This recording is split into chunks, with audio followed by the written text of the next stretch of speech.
ನಮಸ್ತೆ news Karnataka one ಟಿವಿಗೆ ಸ್ವಾಗತ. ಈ ದಿನದ ದೇವನಹಳ್ಳಿ ಪಟ್ಟಣದ ಪ್ರವಾಸಿ ಮಂದಿರದಲ್ಲಿ ಜೆಡಿಎಸ್ ಪಕ್ಷದ ಬೆಂಗಳೂರು ಗ್ರಾಮಾಂತರ ಜಿಲ್ಲೆಯ ಜಿಲ್ಲಾಧ್ಯಕ್ಷ ಕೆವಿ ಮಂಜುನಾಥ್ ರವರು ಹಾಗೂ ಜನಪ್ರಿಯ ಜನನಾಯಕ ಮಾಜಿ ಶಾಸಕ ಡಾ ನಿಸರ್ಗ ನಾರಾಯಣಸ್ವಾಮಿ ರವರುಗಳ ನೇತೃತ್ವದಲ್ಲಿ ನೂತನ ಪದಾಧಿಕಾರಿಗಳಿಗೆ ಅಭಿನಂದಿಸಿ ನೇಮಕಾತಿ ಆದೇಶ ಪತ್ರಗಳನ್ನು ವಿತರಿಸಿದ ಸುದ್ದಿ ನಿಮ್ಮ ನ್ಯೂಸ್ ಕರ್ನಾಟಕ ಒನ್ ಟಿವಿಯಲ್ಲಿ ವೀಕ್ಷಿಸಿ. ಜೆಡಿಎಸ್ ಪಕ್ಷದ ಏಳಿಗೆಗಾಗಿ ಮತ್ತು ಕ್ಷೇತ್ರದ ಅಭಿವೃದ್ಧಿಗಾಗಿ ಶ್ರಮಿಸಲಿ. ಮಾಜಿ ಶಾಸಕ ಡಾ ನಿಸರ್ಗ ನಾರಾಯಣಸ್ವಾಮಿ. ನೂತನ ಪದಾಧಿಕಾರಿಗಳಿಗೆ ನೇಮಕಾತಿ ಆದೇಶ ಪತ್ರಗಳನ್ನು ವಿತರಿಸಲಾಯಿತು. ದೇವನಹಳ್ಳಿ ವಿಧಾನಸಭಾ ಕ್ಷೇತ್ರದ ಸಂಘಟನೆಯನ್ನ ಬಲಪಡಿಸುವಂತಹ ನಿಟ್ಟಿನಲ್ಲಿ ನೂತನ ಪದಾಧಿಕಾರಿಗಳಿಗೆ ನೇಮಕಾತಿ ಮಾಡಲಾಗಿದ್ದು, ನೂತನವಾಗಿ ಆಯ್ಕೆಯಾದಂತಹ ಎಲ್ಲ ಪದಾಧಿಕಾರಿಗಳಿಗೆ ಹಾರ್ದಿಕ ಅಭಿನಂದನೆಗಳನ್ನು ಸಲ್ಲಿಸುತ್ತಾ ಮುಂದಿನ ದಿನಗಳಲ್ಲಿ ಪಕ್ಷದ ಏಳಿಗೆಗಾಗಿ ಮತ್ತು ಕ್ಷೇತ್ರದ ಅಭಿವೃದ್ಧಿಗಾಗಿ ಶ್ರಮಿಸಲಿ ಎಂದು ಆಶಿಸುತ್ತೇನೆ ಎಂದು ಮಾಜಿ ಶಾಸಕ ನಿಸರ್ಗ ನಾರಾಯಣಸ್ವಾಮಿ ಹೇಳಿದರು. ಬೆಂಗಳೂರು ಗ್ರಾಮಾಂತರ ಜಿಲ್ಲೆ ದೇವನಹಳ್ಳಿ ಪಟ್ಟಣದ ಪ್ರವಾಸಿ ಮಂದಿರದಲ್ಲಿ ಬೆಂಗಳೂರು ಗ್ರಾಮಾಂತರ ಜಿಲ್ಲೆಯ ಜೆಡಿಎಸ್ ಪಕ್ಷದ ಜಿಲ್ಲಾಧ್ಯಕ್ಷ ಕೆವಿ ಮಂಜುನಾಥ್ ರವರ ನೇತೃತ್ವದಲ್ಲಿ ನೂತನ ಪದಾಧಿಕಾರಿಗಳಿಗೆ ಅಭಿನಂದಿಸಿ ನೇಮಕಾತಿ ಆದೇಶ ಪತ್ರಗಳನ್ನು ವಿತರಿಸಿ ಮಾತನಾಡಿದರು. ನಮ್ಮ ಪಕ್ಷದಲ್ಲಿ ಈ ಒಂದು ಚುನಾವಣೆಗೆ ರಾಷ್ಟ್ರೀಯ ಅಧ್ಯಕ್ಷರಾಗಿ ದೇವೇಗೌಡ ಅಪ್ಪಾಜಿ ಅವರು ಪುನರಾಯ್ಕೆ ಆಗಿರ್ತಕ್ಕಂಥದ್ದು. ತದನಂತರ ನಮ್ಮ ರಾಜ್ಯಾಧ್ಯಕ್ಷರಾಗಿ ನಿಮ್ಮೆಲ್ಲರ ನೆಚ್ಚಿನ ನಾಯಕರಾದಂಥ ಕುಮಾರಣ್ಣವರು ರಾಜ್ಯಾಧ್ಯಕ್ಷರಾಗಿ ಆಯ್ಕೆಯಾಗಿರ್ತಕ್ಕಂಥದ್ದು. ಅದೇ ರೀತಿ ಕರ್ನಾಟಕ ರಾಜ್ಯದ 33 ಜಿಲ್ಲೆಗಳಲ್ಲೂ ಕೂಡ ಜಿಲ್ಲಾಧ್ಯಕ್ಷರನ್ನ ನೇಮಕ ಆಯಿತು.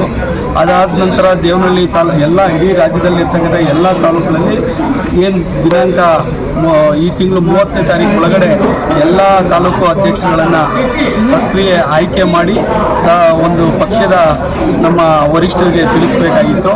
ಅದರ ಪ್ರಕಾರ ಇವತ್ತು ನಮ್ಮ ಜಿಲ್ಲಾಧ್ಯಕ್ಷರು ಇವತ್ತು ತಾಲೂಕು ಕಮಿಟಿಯನ್ನು ನೇಮಕ ಮಾಡಿ ನಮ್ಮ ತಾಲೂಕು JDS ಪಕ್ಷದ ಅಧ್ಯಕ್ಷರಾಗಿ ನಮ್ಮ ಸಾದಳ್ಳಿ ಮಹೇಶ್ ಅಣ್ಣವ್ರನ್ನ ಆಯ್ಕೆ ಮಾಡಿರ್ತಕ್ಕಂಥದ್ದು.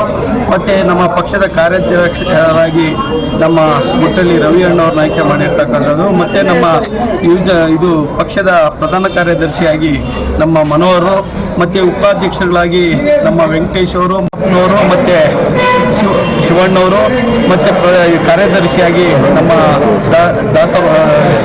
ರಾಮಾಂಜನೇಯ ದಾಸ್ ಅವರು, ಮತ್ತು ಇನ್ನೂ ಹಲವಾರು ಅಧಿಕಾರವನ್ನು ಇವತ್ತು ನಮ್ಮ ಜಿಲ್ಲಾಧ್ಯಕ್ಷರು ನಮ್ಮ ಪತ್ರಕರ್ತರು ಮತ್ತು ನಮ್ಮ ಮುಖಂಡರ ಸಮ್ಮುಖದಲ್ಲಿ ಅವರಿಗೆ ಹಸ್ತಾಂತರ ಮಾಡಿದ್ದೀವಿ. ಮುಂದಿನ ದಿನಗಳಲ್ಲಿ ಪಕ್ಷವನ್ನು ಕಾರ್ಯಕರ್ತರನ್ನು ಒಗ್ಗೂಡಿಸಿ ತಗೊಳ್ಳುವ ಕೆಲಸ ಇವರ ಜವಾಬ್ದಾರಿ ನಮ್ಮ ಅಧ್ಯಕ್ಷರು, ಕಾರ್ಯಾಧ್ಯಕ್ಷರು, ಪ್ರಧಾನ ಕಾರ್ಯದರ್ಶಿಗಳ ಮೇಲೆ ಹೆಚ್ಚಿನ ಜವಾಬ್ದಾರಿಯನ್ನು ಕೊಟ್ಟಿದ್ದಾರೆ. ಇದೇ ರೀತಿ ನಮ್ಮ ಜಿಲ್ಲಾಧ್ಯಕ್ಷರು ಇವತ್ತು ನಮ್ಮ ದೇವನಹಳ್ಳಿ ತಾಲೂಕಿನಲ್ಲಿ ಅತಿ ಸಕ್ರಿಯವಾಗಿ ದುಡಿತಕ್ಕಂಥ ನಿಷ್ಠಾವಂತ ಪ್ರಾಮಾಣಿಕವಾಗಿರ್ತಕ್ಕಂಥ ಕಾರ್ಯಕರ್ತರಿಗೆ ಅಧಿಕಾರ ಕೊಟ್ಟಿರ್ತಕ್ಕಂಥ ಸಂದರ್ಭದಲ್ಲಿ ನಾನು ಅವ್ರನ್ನ ಸ್ವಾಗತ ಮಾಡ್ತೀನಿ. ಮುಂದಿನ ದಿನಗಳಲ್ಲಿ ಪಕ್ಷವನ್ನು ಹೆಚ್ಚಿನ ರೀತಿಯಲ್ಲಿ ಬಲಪಡಿಸಲು ಭಗವಂತ ಅವರಿಗೆ ಎಲ್ಲ ರೀತಿಯ ಶಕ್ತಿ ಮತ್ತು ಉಪಾಧ್ಯಕ್ಷರಿಗೆ ಮತ್ತು ಕಾರ್ಯದರ್ಶಿಗಳಿಗೆ ನಾನು ಶುಭ ಕೋರಿ ನನ್ನ ಮಾತು. ಪಕ್ಷದ ಸಿದ್ಧಾಂತಗಳನ್ನು ಜನಸಾಮಾನ್ಯರಿಗೆ ತಲುಪಿಸುವಲ್ಲಿ ಮತ್ತು ಕ್ಷೇತ್ರದ ಅಭಿವೃದ್ಧಿಗೆ ಪೂರಕವಾಗಿ ಕೆಲಸ ಮಾಡುವಲ್ಲಿ ನೂತನ ತಂಡ ಯಶಸ್ವಿಯಾಗಲಿ ಅಂತ ಹೇಳಿ ಹಾರೈಸುತ್ತೇನೆ ಅಂತ ಹೇಳಿ ತಿಳಿಸಿದ್ರು. ಇನ್ನು ಜಿಲ್ಲಾಧ್ಯಕ್ಷ ಕೆವಿ ಮಂಜುನಾಥ್ ಮಾತನಾಡಿ, ಜೆಡಿಎಸ್ ಪಕ್ಷದ ರಾಷ್ಟ್ರೀಯ ಅಧ್ಯಕ್ಷರಾದಂತಹ ಮಾಜಿ ಪ್ರಧಾನಿ ದೇವೇಗೌಡರವರ ಆದೇಶದಂತೆ ಕೇಂದ್ರ ಸಚಿವರಾದಂತಹ ಎಚ್ ಡಿ ಕುಮಾರಸ್ವಾಮಿ ಮತ್ತು ರಾಜ್ಯದ ಯುವ ಘಟಕ ಅಧ್ಯಕ್ಷ ನಿಖಿಲ್ ಕುಮಾರಸ್ವಾಮಿ ಅವರ ಮಾರ್ಗದರ್ಶನದಲ್ಲಿ 4 ಕ್ಷೇತ್ರದಲ್ಲಿ ಶಾಸಕರನ್ನ ಗೆಲ್ಲಿಸುವ ಜವಾಬ್ದಾರಿಯನ್ನು ನೀಡಲಾಗಿದ್ದು, ಅದಕ್ಕೆ ಪೂರಕವಾಗಿ ತಾಲೂಕಿನ ನೂತನ ಪದಾಧಿಕಾರಿಗಳ ತಂಡವನ್ನು ರಚಿಸಲಾಗಿದೆ. ಪಕ್ಷ ಸಂಘಟನೆಗೆ ಹೆಚ್ಚು ಒತ್ತು ನೀಡಿ ಎಲ್ಲರ ಸಹಮತದೊಂದಿಗೆ ಗೆಲುವಿನೆಡೆಗೆ ಮುನ್ನಡೆಯೋಣ ಅಂತ ಹೇಳಿ ತಿಳಿಸಿದರು. ನೂತನ ಪದಾಧಿಕಾರಿಗಳಾಗಿ ಗೌರವಾಧ್ಯಕ್ಷ ಸಂಪಂಗಪ್ಪ, ಅಧ್ಯಕ್ಷ ಎಸ್ ಮಹೇಶ್, ಕಾರ್ಯಾಧ್ಯಕ್ಷ ಜಿ ರವೀಂದ್ರ, ಪ್ರಧಾನ ಕಾರ್ಯದರ್ಶಿ ಜಿಎಂ ಮನೋಹರ್, ಉಪಾಧ್ಯಕ್ಷರುಗಳಾದಂತಹ Venkatesh, Shivanna, K S Nagesh, KV Muniraju, A Manjunath, ಕಾರ್ಯದರ್ಶಿಗಳಾಗಿ ಯಲ್ಲಪ್ಪ ಮತ್ತು ರಾಮಾಂಜನೇಯ ದಾಸ್, ವಕ್ತಾರರಾಗಿ ಗಂಗಾಧರ್ ಅವರು ನೇಮಕಗೊಂಡಿರುವುದಾಗಿ ತಿಳಿಸಿದರು. ಈ ವೇಳೆಯಲ್ಲಿ ನೂತನವಾಗಿ ಆಯ್ಕೆಯಾಗಿರುವಂತಹ ಪದಾಧಿಕಾರಿಗಳಿಗೆ ಮಾಜಿ ಶಾಸಕರು ನೇಮಕಾತಿ ಆದೇಶ ಪತ್ರವನ್ನು ನೀಡಿ ಅಭಿನಂದಿಸಿ ಗೌರವಿಸಿದರು.